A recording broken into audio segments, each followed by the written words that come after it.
अस्सलाम वालेकुम, मैं हूं अदील इम्तियाज़ और आप देख रहे हैं तख्ती ऑनलाइन। रिचर्ड फाइनमैन ने 1960 में कहा कि अगर आपने नेचर को समझना है तो आपको नेचर के स्केल पर जाकर यानी क्वांटम स्केल पर जाकर मैटर को बनाना होगा, उसे चेंज करना होगा। लेकिन ये एक इंजीनियरिंग और टेक्नोलॉजिकल चैलेंज है, लेकिन साथ साथ कंप्यूटिंग चैलेंज भी है।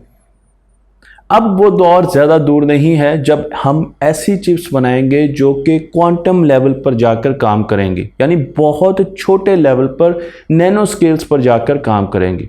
मैं आपकी मुलाकात कराता हूं एक टीम से। ये वो टीम है जिसने पहली quantum computing integrated circuit IC बनाई है। इस टीम का ताल्लुक है university of New South Wales से और उसके साथ कोलैबोरेशन हुई है सिलिकॉन कंप्यूटिंग की। और उसके बाद इन्होंने अपनी लैब में पहली क्वांटम कंप्यूटिंग चिप बनाई है, एक आईसी बनाया है जो कि शुरुआत है और आप इनकी लैब भी यहाँ पर देख सकते हैं। हम इंटीग्रेटेड सर्किट्स के बारे में तो जानते हैं कि ये एक छोटा सा पुर्जा होता है जो कि सेमीकंडक्टर्स बेस्ड इलेक्ट्रॉनिक डिवाइसेस से बना होता है। इनमें ट्रांजिस्टर्स होते हैं, इनमें डायोड भी हो सकते हैं, लेकिन उसके साथ साथ सिंपल एलिमेंट्स जिस तरीके से रेजिस्टर या कैपेसिटर, वो भी इनका हिस्सा हो सकते हैं और उनसे मिलकर बनता है एक इंटीग्रेटेड सर्किट। इस सर्किट को बनाकर हम मुख्तलिफ कंप्यूटर्स और कंप्यूटिंग डिवाइसेस डिज़ाइन करते हैं, माइक्रोचिप्स बनाते हैं और उनके ज़रिए हम बड़ी बड़ी कंप्यूटेशंस करते हैं। कितनी बड़ी कंप्यूटेशंस? तो मैं आपको लेकर चलता हूँ वर्ल्ड रिकॉर्ड होल्डर की तरफ। ये वर्ल्ड रिकॉर्ड होल्डर एक सुपर कंप्यूटर है, दुनिया का सबसे बड़ा सुपर कंप्यूटर नहीं है, बल्कि ये दुनिया का इस वक्त दूसरे नंबर का सुपर कंप्यूटर है जिसका नाम है summit super computer. Summit super computer ने हालिया एक बहुत बड़ी कैलकुलेशन की जिसने तमाम पिछली कैलकुलेशंस के रिकॉर्ड तोड़ दिए। ये काम हुआ ओक रिज लैब में और इस कंप्यूटर ने 27,600 जीपीयूज का इस्तेमाल किया और 11 मिनट में एक प्रोटीन के इंटरैक्शंस को कैलकुलेट किया, यानी एक सिंपल प्रोटीन और उसके अंदर होने वाले इंटरैक्शंस को सिमुलेट किया। 45,000 एटम्स थे इस प्रोटीन में और इसमें 1,80,000 इलेक्ट्रॉन्स थे और उसके लिए हमें ज़रूरत पड़ी दुनिया के दूसरे बड़े कंप्यूटर की। लेकिन अगर आप दुनिया के सबसे बड़े कंप्यूटर की तरफ आएँ तो उसका नाम है फ्रंटियर। इस वक्त जब मैं ये वीडियो बना रहा हूँ तो फ्रंटियर दुनिया का सबसे बड़ा कंप्यूटर है जो कि 9,408 सीपीयूज रखता है, 37,632 जीपीयूज लगे हुए हैं इसमें 87 लाख के करीब कोर्स हैं, 87 लाख के करीब कोर्स हैं और जो केबल इसको लिंक करती है इस पूरे सिस्टम को वो 145 किलोमीटर लंबी है। तो आप इसकी तस्वीर भी देख सकते हैं और देख सकते हैं कि ये कितना बड़ा सुपर कंप्यूटर है। लेकिन ये सुपर कंप्यूटर भी नॉर्मल और छोटे साइज के मॉलिक्यूल्स को सिमुलेट नहीं कर सकता। तो मैं आपको यहाँ पर एक मॉलिक्यूल दिखा रहा हूँ कैफीन का। कैफीन के मॉलिक्यूल को ये कंप्यूटर सिमुलेट नहीं कर सकता, उसके सारे इंटरेक्शंस को ये कंप्यूटर सिमुलेट नहीं कर सकता। चले हम एक और सिंपल मॉलिक्यूल की तरफ चलते हैं जिसे पॉलीएसिटिलीन कहा जाता है। ये कंप्यूटर इस मॉलिक्यूल को भी सिमुलेट नहीं कर सकता। मैं आपको यहाँ पर इस मॉलिक्यूल की तस्वीर दिखा रहा हूँ। अब आपका सवाल ये होगा कि इस मॉलिक्यूल को सिमुलेट करने की ज़रूरत क्यों है? क्योंकि जब हम मॉलिक्यूल को सिमुलेट करते हैं तो हम मेडिसिन में आगे बढ़ सकते हैं, हम मटेरियल साइंसेज में आगे जा सकते हैं, हम अच्छी बैटरीज बना सकते हैं। तो तरक्की करने के लिए हमें छोटे लेवल पर जाकर मॉलिक्यूल्स के बिहेवियर को जानना होगा और उन्हें सिमुलेट करना होगा। हम जब चलते हैं क्वांटम कंप्यूटिंग की तरफ तो यहाँ पर चिप्स एटॉमिक लेवल पर जाकर प्रोसेसिंग करेंगी, मॉलिक्यूल्स के बिहेवियर को सिमुलेट करेंगी। एनालॉग क्वांटम प्रोसेसर्स इस्तेमाल किए जाएंगे। जिस तरीके से मैं यहाँ पर आपको एक मॉलिक्यूल की शक्ल दिखा रहा हूँ जिसे मॉडल किया गया है और इसे मॉडल किया गया है एक क्वांटम चिप ने।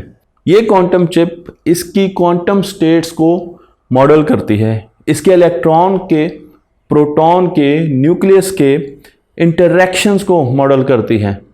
चेन ऑफ कार्बन आपको यहाँ पर नज़र आ रही है, ब्लैक कलर के आपको कार्बन नज़र आ रहे हैं जबकि वाइट कलर के हाइड्रोजन एटम आपको नज़र आ रहे हैं।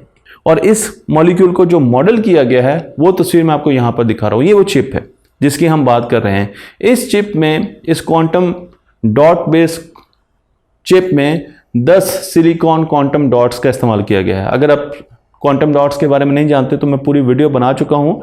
ये बहुत छोटे लेवल पर, नैनो लेवल पर सेमीकंडक्टर मटेरियल्स होते हैं, लेकिन इन्हें एक खसूसियत हासिल होती है और वो खसूसियत ये होती है कि ये ऑप्टिकल प्रॉपर्टीज स्पेशल किस्म की रखते हैं। इस चिप में पॉलीएसिटिलीन के सेपरेट इंटरेक्शन के लिए 1024 इलेक्ट्रॉन्स को सिमुलेट किया गया, इनको कंप्यूट किया गया, और इनको कंप्यूट किया गया डॉट्स के साथ, क्वांटम डॉट्स के साथ। मैं आपको यहाँ पर क्वांटम डॉट्स की एक एनर्जी लेवल डायग्राम दिखा रहा हूँ। तो आप देख सकते हैं कि यहाँ पर हमारे पास एक ही मटेरियल है और उसमें से रेड कलर की लाइट, जब उसको एनर्जी मिलती है, उसका इलेक्ट्रॉन एक्साइटेड होता है, तो जब वो वापस आता है तो वो रेड कलर की स्पेक्ट्रम में आपको लाइट भेजता है, आउटपुट देता है। अब अगर आप उसका साइज छोटा करेंगे तो उसकी जो आउटपुट लाइट है, जो वो एमिट कर रहा है, एमिशन स्पेक्ट्रम वो बदल जाएगा। अब वो ग्रीन कलर की रेंज में चला जाएगा, फिर वो ब्लू कलर की रेंज में चला जाएगा। तो ये पूरा का पूरा मैकेनिज्म बहुत फाइन किस्म की लाइट प्रोड्यूस करता है और उसे मुख्तलिफ एप्लीकेशंस में इस्तेमाल किया जाता है। इसे हम क्वांटम डॉट कहते हैं और इसको, ये सिंथेटिक क्योंकि मटेरियल है, सिंथेटिक डॉट होता है, इसे बनाया जाता है और इसको बनाने के लिए एक पूरा शेल बनाया जाता है और उसमें मुख्तलिफ किस्म के कम्बिनेशंस इस्तेमाल किए जाते हैं एटम्स के, जो कि आप उस वीडियो में डिटेल में देख सकते हैं।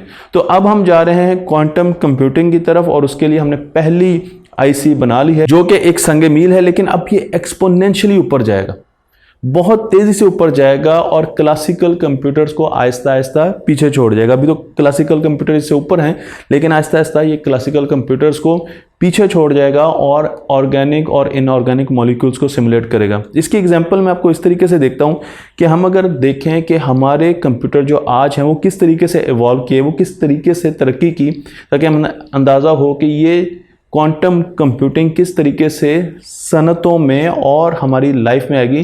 तो पहला ट्रांजिस्टर 1947 में बनाया गया, लेकिन जो पहली आईसी थी वो 1958 में बनाई गई। यहां पर अगर आप देखें तो इसी ग्रुप ने जो पहला क्वांटम ट्रांजिस्टर था वो बनाया 2012 में, और अब 2022 में इन्होंने, 2021 में एक्चुअली ये बनाया था, 2021 में इन्होंने पहली आईसी बनाई है।